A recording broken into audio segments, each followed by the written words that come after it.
Hello दोस्तों, आप सभी को मेरी तरफ से स्वतंत्रता दिवस की हार्दिक शुभकामनाएं।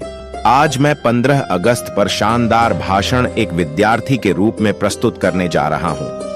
आपका जो भी पद है, उसके आधारभूत आप इस भाषण को तैयार कर सकते हैं और अपने मंच का संचालन कर सकते हैं।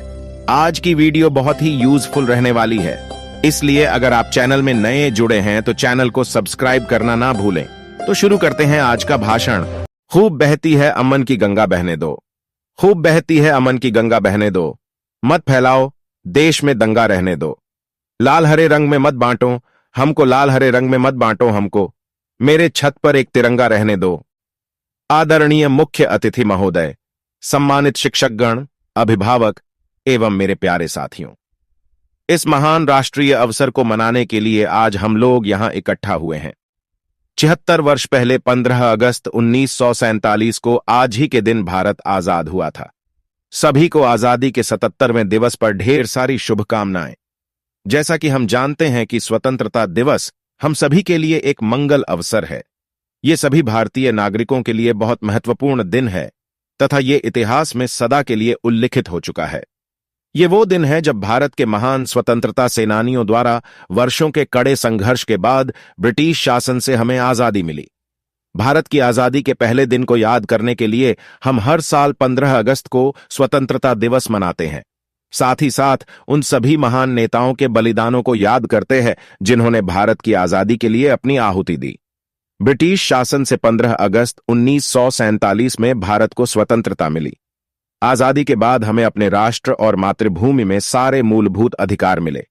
हमें अपने भारतीय होने पर गर्व होना चाहिए और अपने सौभाग्य की प्रशंसा करनी चाहिए कि हम आजाद भारत की भूमि में पैदा हुए हैं।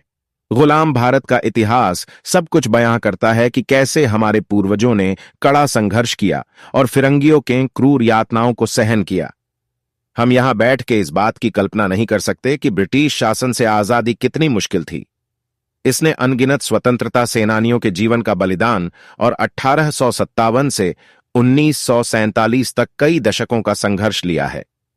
भारत की आजादी के लिए अंग्रेजों के खिलाफ सबसे पहले आवाज ब्रिटिश सेना में काम करने वाले सैनिक मंगल पांडे ने उठाई थी। बाद में कई महान स्वतंत्रता सेनानियों ने संघर्ष किया और अपने पूरे जीवन को आजादी के लिए दे दिया।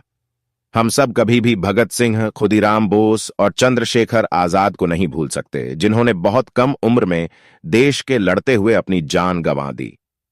हम नेताजी और गांधी जी संघर्षों को कैसे दरकिनार कर सकते हैं? गांधी जी एक महान व्यक्तित्व थे जिन्होंने भारतीयों को अहिंसा का पाठ पढ़ाया था। वो एकमात्र ऐसे नेता थे जिन्होंने अहिंसा के माध्यम के आजादी का रास्ता दिखाया और अंततः लंबे संघर्ष के बाद 15 अगस्त 1947 को वो दिन आया जब भारत को आजादी मिली। हम लोग काफी भाग्यशाली है कि हमारे पूर्वजों ने हमें शांति और खुशी की धरती दी है, जहां हम बिना डरे रातों में सो सकते हैं और अपने स्कूल तथा घर में पूरा दिन मस्ती कर सकते हैं। हमारा देश तेजी से तकनीक, शिक्षा, खेल, वित्त और कई दूसरे क्षेत्रों में विकसित कर रहा है, जो कि बिना आजादी के संभव नहीं था। परमाणु ऊर्जा में समृद्ध देशों में एक भारत है। Olympic, Commonwealth games, Asian games जैसे खेलों में सक्रिय रूप से भागीदारी करने के द्वारा हम लोग आगे बढ़ रहे हैं। हमें अपनी सरकार चुनने की पूरी आजादी है और दुनिया के सबसे बड़े लोकतंत्र का उपयोग कर रहे हैं। हां, हम मुक्त हैं और पूरी आजादी है। हालांकि हमें खुद को अपने देश के प्रति जिम्मेदारियों से मुक्त नहीं समझना चाहिए। देश के जिम्मेदार नागरिक होने के नाते किसी भी आपात स्थिति के लिए हमें हमेशा तैयार रहना चाहिए। आज इस शुभ अवसर पर आपको संबोधित करते हुए कुछ पंक्तियां पढ़कर मैं अपनी इन बातों को विराम देता हूं। आप सबका बहुत बहुत धन्यवाद। ये बात हवाओं को बताए रखना, रोशनी होगी चिरागों को जलाए रखना। ये बात हवाओं को बताए रखना, रोशनी होगी चिरागों को जलाए रखना। लहू देकर जिसकी हिफाजत हमने की, लहू देकर जिसकी हिफाजत हमने की, ऐसे तिरंगे को सदा दिल में बसाए रखना। जय हिंद, जय भारत।